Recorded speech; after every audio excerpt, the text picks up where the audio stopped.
Hello everyone, మీరు ఈ ఛానల్ని కొత్తగా చూస్తున్నట్లయితే please like, share and subscription ఒక్కటే కాదు, బెల్ ఐకాన్ మీద క్లిక్ చేసి ఫర్దర్ నా నోటిఫికేషన్స్ మీ మొబైల్కి వచ్చేలాగా పెట్టుకోండి. Let's get in to the video. నా టైం అయితే ఎర్లీ మార్నింగ్ 6 o'clock అవుతుంది. మేమైతే ఇప్పుడు చీరాల బీచ్కి స్టార్ట్ అయిపోయాము. యాక్చువల్లీ మా ప్లాన్ ఏంటి అంటే సన్ రైజ్ బీచ్లోనే చూడాలి అనేది మా ప్లాన్. కానీ వేదం ఉన్నాడు కదా, అస్సలు వర్కౌట్ కాలేదు. వాడిని నిద్ర లేపి రెడీ చేసి వాడికి కావాల్సినవన్నీ చూసుకునేసరికి ఇంట్లోనే 6 అయిపోయింది. మేమైతే ఇప్పుడు స్టార్ట్ అయ్యి వెళ్తున్నాము. చిలకలూరిపేట నుంచి 39 km ఉంటుంది. హార్డ్లీ ఒక 1.5 అవర్లో అయితే వెళ్ళిపోవచ్చు. చిలకలూరిపేట నుంచి చాలా దగ్గర చీరాల బీచ్. మేమైతే ఇప్పుడు దారిలో ఉన్నాము.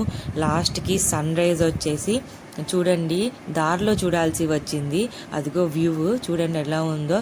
ఎనీవే వ్యూ అయితే చాలా బాగుంది. సరౌండింగ్స్లో మొత్తం ఫీల్స్, రోడ్డు చూడండి మంచుతో అయితే కప్పేసింది టోటల్. అసలు చాలా బాగుంది కదా మెయిన్ రోడ్. ఇక్కడ మా బాబు అయితే సన్ రూఫ్ ఎక్కి ఎంజాయ్ చేస్తున్నాడు. క్లైమేట్ కూడా చాలా కూల్గా ఉంది. వాడికి కూడా నచ్చింది అనుకుంటా, సో ఎంజాయ్ చేస్తున్నాడు. సమ్ టైం వాడు అట్లా ఆడుకున్న తర్వాత నేనైతే కిందకి దించేశాను. ఎందుకంటే వాడికి ఐస్లో డస్ట్ పడి ఇబ్బంది పడతాడేమో అని చెప్పి నేను కిందకైతే దించేశాను. ఫైనల్లీ చీరాల బీచ్కి అయితే వచ్చేసాము. వ్యూ స్టార్టింగ్లోనే చూడండి ఎంత బాగా అనిపిస్తుందో.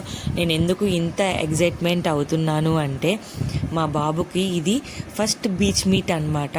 సో వాడికి వాటర్ అంటే చాలా ఇష్టము. వాడి ఎగ్జైట్మెంట్, వాడి హ్యాపీనెస్ నేనైతే చూడాలి అనుకుంటున్నాను. ఆ వాటర్ని చూసి వాడు ఎట్లా రియాక్ట్ అవుతాడో కూడా నేను చూడాలనుకుంటున్నాను. ఇక్కడ పార్కింగ్ ఎక్కడ చేయాలా అని చెప్పి చూస్తున్నాము. ఫైనల్లీ ఒక చోట అయితే పార్క్ చేసేసాము. బీచ్ వ్యూ చూడండి ఎంత బాగుందో. అసలు ఆ అలల సౌండ్ అయితే చాలా మంచిగా వినిపిస్తుంది మాకు. చాలా బాగుంది. సరౌండింగ్స్లో కూడా చాలా బాగుంది. చూడండి ఇక్కడైతే చేపలు అయితే చాలా బాగున్నాయి. అప్పుడే వలలో నుంచి తీసి ఫ్రెష్ చేపలు అయితే ఇక్కడ అమ్ముతున్నారు. రకరకాల చేపలు అయితే ఉన్నాయి. అసలు చాలా టైప్స్ ఆఫ్ చేపలు అయితే ఉన్నాయి. ఇక్కడ చూడండి ఆప్షన్ వేస్తున్నారు, అంటే పాట పాడతామని చెప్పి అంటారు కదా, సో అట్లా పాడుతున్నారు అనమాట. అక్కడ వచ్చి పర్చేస్ చేసుకుంటున్నారు కావాల్సిన వాళ్ళు. ఇక్కడ క్రాబ్స్, రొయ్యలు, చేపలు అయితే చాలాగా ఉన్నాయి. బీచ్ ఏరియా కదా, చాలా టైప్స్ ఆఫ్ చేపలు అయితే ఉన్నాయి. వాటి నేమ్స్ కూడా నాకు సరిగ్గా తెలియదు. ఈసారి వెళ్ళినప్పుడు నేమ్స్తో సహా మీకు షేర్ చేసుకుంటానమాట. అక్కడ మనం పర్చేస్ చేసుకున్న తర్వాత పక్కనే కట్ చేసి నీట్గా క్లీన్ చేసి ఇస్తున్నారు. కొంచెం ఛార్జ్ కూడా తీసుకుంటున్నారు, ఒక 50 రూపీస్ అట్లా తీసుకుంటున్నారు అనమాట. బీచ్ అంటేనే మనందరికీ గుర్తు వచ్చేది సీ ఫుడ్స్.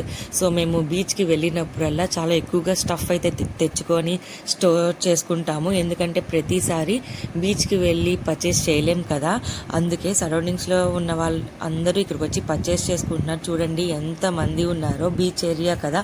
ఫైనల్లీ మేము పర్చేస్ చేసుకున్న తర్వాత బీచ్లోకి అయితే ఎంటర్ అయిపోయాము. బీచ్ వ్యూ చూడండి అసలు ఎంత బాగుందో. మేమైతే ఎంజాయ్ చేయాలి అనుకుంటే మా బాబు అయితే ఫుల్ ఏడుస్తున్నాడు. ఎందుకు ఏడుస్తున్నాడో కూడా అర్థం కావట్లేదు. మేమైతే ఇంకా తిరిగి బయటికి వచ్చేసాము. అంత బాగా ఏడుస్తున్నాడు అనమాట వాడు. నేనైతే అనుకోవటం అక్కడ వాటర్ని చూసేసరికి ఒకేసారి ఏడుస్తున్నాడేమో, అంత పెద్ద వాటర్ని చూసేసరికి అని చెప్పి అనుకున్నాను. సో మేమైతే తిరిగి వెనక్కి వచ్చేసాము. ఇక్కడ చూడండి స్టేయింగ్కి కూడా ఉంది. స్టార్టింగ్ రూమ్ వచ్చేసి 5K చెప్తున్నారు. చిన్నపిల్లలు ఆడుకోవడానికి అక్కడ చిన్న ప్లే గ్రౌండ్ కూడా ఉందన్నమాట. ఈసారి మేము స్టేయింగ్కి కూడా వెళ్తాము, మీ అందరికీ చూపించేస్తాను. సో అంతవరకు ప్లీజ్ సబ్స్క్రైబ్.